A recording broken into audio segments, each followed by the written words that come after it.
American refugees in Europe? Sounds crazy, right? But I actually think it's going to happen.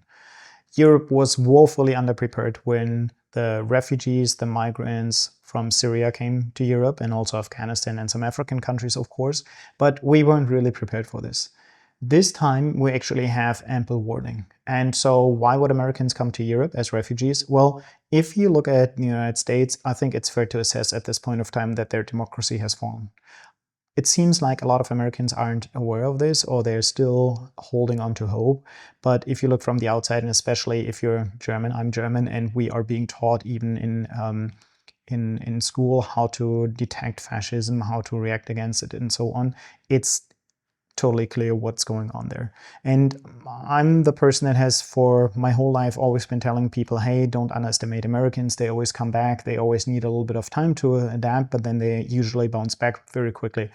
And I'm sorry to say, but I've really given up hope. I know there's some people protesting, and a lot of people don't agree with what is happening, but that doesn't change the facts on the ground, because in the Nazi times in Germany, a lot of people didn't agree with what was happening, but they didn't have the power to change anything.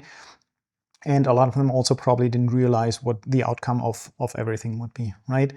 And so I think this time around, when the next refugee wave comes, we should be as surprised as we were when the refugees and also the migrants came from Syria, Afghanistan, and so on.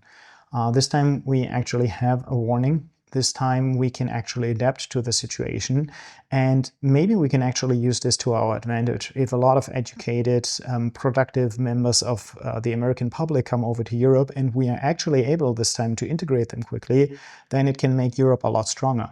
But for that to happen, we actually need to realize that this is a scenario that can take place.